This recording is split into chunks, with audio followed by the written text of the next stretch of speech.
السلام علیکم ورحمۃ اللہ وبرکاتہ۔ الحمد للہ رب العالمین واشہد ان لا الہ الا اللہ وحدہ لا شریک لہ واشہد ان محمدا عبدہ ورسولہ صلی اللہ تعالی علیہ وآلہ وسلم۔ اعوذ باللہ من الشیطان الرجیم، بسم اللہ الرحمن الرحیم۔ ان الذين آمنوا والذين هادوا والنصارى والصابئين من آمن بالله واليوم الآخر وعمل صالحا فلهم أجرهم عند ربهم ولا خوف عليهم ولا هم يحزنون۔ معزز و موقر مشاہدین و مشاہدات، سلسلے تفسیر قرآن کے اس مبارک درس میں آپ کے سامنے سورۃ البقرہ آیت نمبر 62 پیش کی گئی۔ آپ کو یاد ہوگا کہ اس آیت کا ترجمہ اور اس کی تفسیر گزشتہ درس میں ہو چکی ہے، لیکن آج کے درس میں میں نے دوبارہ اس آیت کو آپ کے سامنے پیش کیا ہے، جس میں اللہ تعالیٰ نے فرمایا کہ بے شک جو لوگ ایمان لائے اور جنہوں نے یہودیت اختیار کی اور جو نصرانی ہیں اور جو بے دین ہیں، ان میں سے جو ایمان لائے گا اللہ پر، آخرت کے دن پر، اور عمل صالح کرے گا، اس کے لیے اس کا ثواب اللہ کے پاس ہے،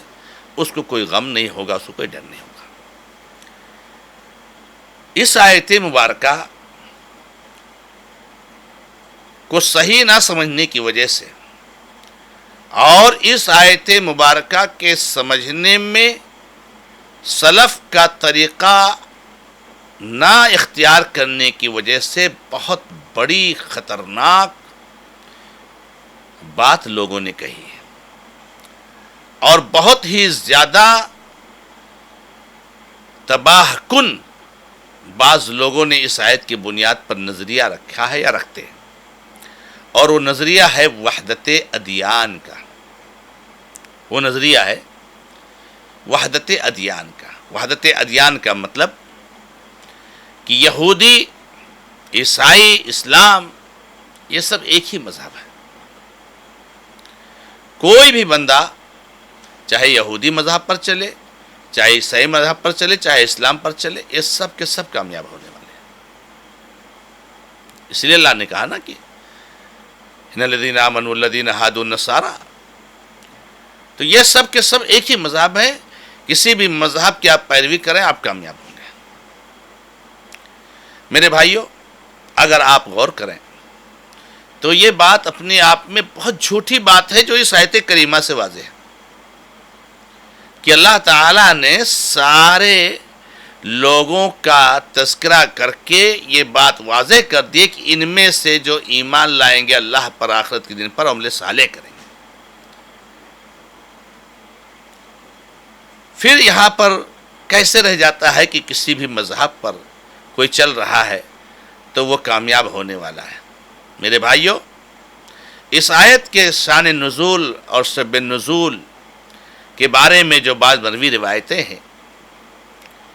کہ اللہ کے نبی صلی اللہ علیہ وسلم کے زمانے میں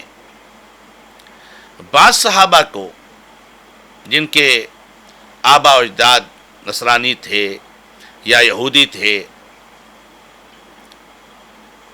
جیسے موسیٰ علیہ السلام کے زمانے میں جو یہودی تھے، جو حقیقی طور پر موسیٰ علیہ السلام پر ایمان رکھنے والے تھے، یا عیسیٰ علیہ السلام کے زمانے میں عیسائی تھے، اور نبی علیہ السلام کے زمانے تک جو عیسائی تھے، جو اسلام کے آنے سے پہلے مر گئے، تو ان کے بارے میں ان کے ذہن میں یہ سوال آیا کہ ان کا کیا انجام ہوگا۔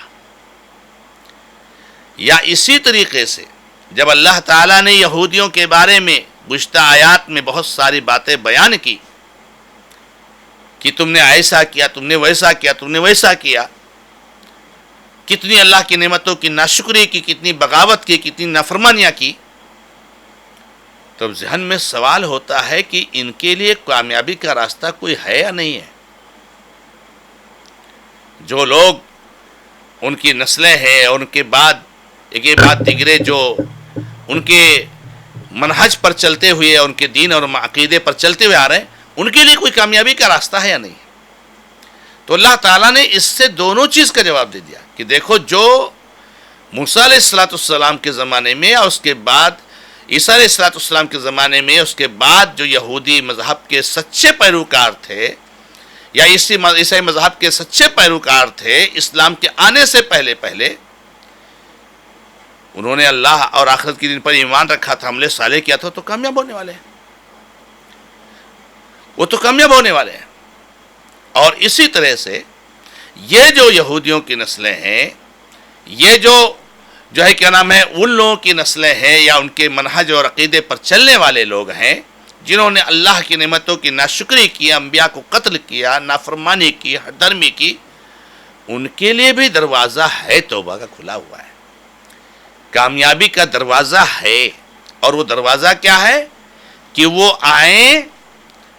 اور اسلام کو قبول کر لیں، اللہ تبارک و تعالیٰ پر ایمان لے آئیں، آخرت کے دن پر ایمان لے آئیں، اللہ رب العزت ان کے گناہ کو معاف کر دے گا اور وہ کامیاب ہوں گے۔ یہ اللہ رب العزت نے اس میں واضح فرمایا ہے، اور اس آیت کریمہ کا یہ صحیح معنی اور اس کی یہی صحیح تفسیر ہے۔ رہا مسئلہ یہ کہنا کہ یہودی بھی کامیاب ہونے والے، نصرانی بھی کامیاب ہونے والے، چاہے اسلام قبول کریں یا نہ کریں، یہ شریعت اسلامیہ کی نصوص کی دھجیاں اڑا رہا ہے، اور کسی ایک آیت کے آدھے حصے کو لے کر باقی ساری آیتوں اور حدیثوں سے آنکھ بند کرنا ہے۔ میرے بھائیوں، اللہ کے نبی محمد رسول اللہ صلی اللہ علیہ وسلم نے حدیثوں میں اور اللہ رب العزت نے خود مختلف آیتوں میں اس چیز کو واضح کر دیا ہے کہ اسلام کے علاوہ کوئی اللہ کے یہاں مقبول دین نہیں ہے۔ نبی صلی اللہ علیہ وسلم کی بعثت کے بعد اگر کسی شخص کو کامیاب ہونا ہے تو وہ اللہ کے نبی محمد رسول اللہ صلی اللہ علیہ وسلم کے دین میں اس کو داخل ہونا پڑے گا، اور کلمہ توحید لا الہ الا اللہ محمد رسول اللہ کا اقرار کرنا پڑے گا، شریعت اسلام پر چلنا پڑے گا۔ اللہ رب العزت نے فرمایا ان الدین عند اللہ الاسلام، بے شک دین اللہ رب العزت کے ہاں صرف اور صرف اسلام ہے۔ اور اللہ تعالی نے فرمایا وَمَن يَبْتَغِ غَيْرَ الْإِسْلَامِ دِينًا فَلَن يُقْبَلَ مِنْهُ وَهُوَ فِي الْآخِرَةِ مِنَ الْخَاسِرِينَ، جو اسلام کے علاوہ کسی اور دین کو تلاشے گا وہ ہرگز اسے قبول نہیں کیا جائے گا، چاہے وہ یہودیت ہو، چاہے وہ عیسائیت ہو، اور آخرت میں گھاٹا اٹھانے والا جیسا کہ اللہ کے نبی علیہ السلام کی وہ حدیث ہمارے ذہنوں سے نکل گئی، جس کا تذکرہ گزشتہ بعد دروس میں جلد ہی ہوا ہے کہ اللہ کے نبی علیہ السلام نے کس طرح سے سارے لوگوں کو دین محمدی کو قبول کرنا فرض ہے، موسیٰ علیہ السلام کی مثال دیتے ہوئے فرمایا تھا بعض مواقع پر کہ اگر آج بھی موسیٰ آ جائیں ما وسعہ الا اتباعی، تو ان کو بھی میرے پیچھے چلنا پڑے گا۔ یہودی تو چھوڑو، نصرانی تو چھوڑو، یہودی جس نبی کی اتباع کا دعویٰ کرتے ہیں اس نبی کی بات ہے، نصرانی جس نبی کی اتباع کا دعویٰ کرتے ہیں اس نبی کی بات ہے کہ اگر موسیٰ اور عیسیٰ علیہ السلام بھی آج آ جائیں تو اسلام کو قبول کرنا پڑے گا، نبی صلی اللہ علیہ وسلم کا کلمہ پڑھنا پڑے گا، نبی صلی اللہ علیہ وسلم کی پیروی کرنی پڑے گی۔ اور آپ صلی اللہ علیہ وسلم نے بھی فرمایا کہ اگر موسیٰ آ جائیں اور تم لوگ مجھے چھوڑ کر ان کے پیچھے لگ جاؤ تو سب گمراہ ہو جاؤ گے۔ تو ہدایت کا راستہ اور ہدایت کا مذہب اور جنت کا راستہ صرف اور صرف اسلام ہے، دین اسلام پر جس کو کامیاب ہونا ہے وہ لا الہ الا اللہ محمد رسول اللہ صلی اللہ علیہ وسلم کا اقرار کرے، اور جو نہیں کرے گا چاہے وہ یہودی ہو، عیسائی ہو، کسی بھی دھرم کا ماننے والا ہو، اس کو جہنم میں جانا ہے۔ اور یہ بڑے وثوق کے ساتھ کہا جاتا ہے اور کہا جائے گا کہ اس وقت اگر کامیابی اور عذاب سے، جہنم سے بچنے کے لیے کوئی مذہب دنیا میں ہے تو صرف دین اسلام ہے۔ اور اللہ کے نبی علیہ السلام نے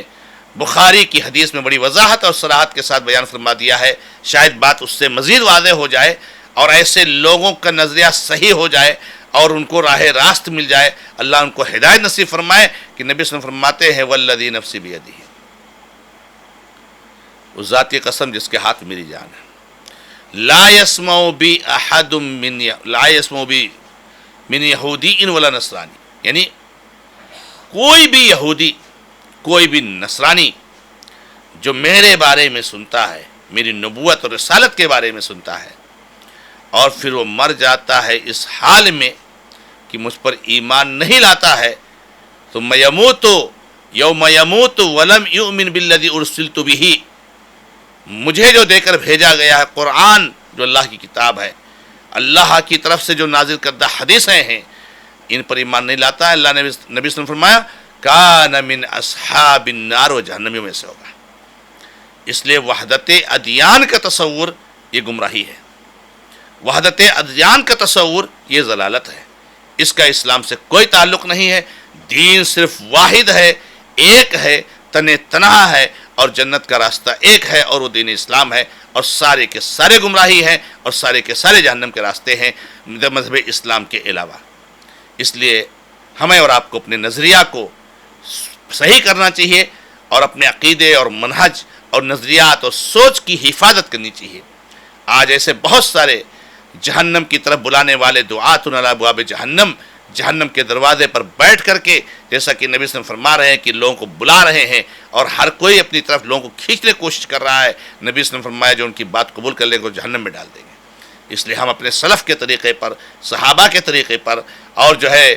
کتاب و سنت کے طریقے پر، نبی صلی اللہ علیہ وسلم کے دین پر ہم جمے رہیں اور نئے نئے نظریات کو اپنے پاس نہ آنے دیں۔ اللہ رب العزت سے دعا ہے کہ رب العزت ہمیں اور آپ کو عقید توحید اور سنت پر ثابت قدمی عطا فرمائے۔ ھذا ما عندی واللہ تعالی عالم، وصلی اللہ علی محمد وسلم تسلیما کثیرا۔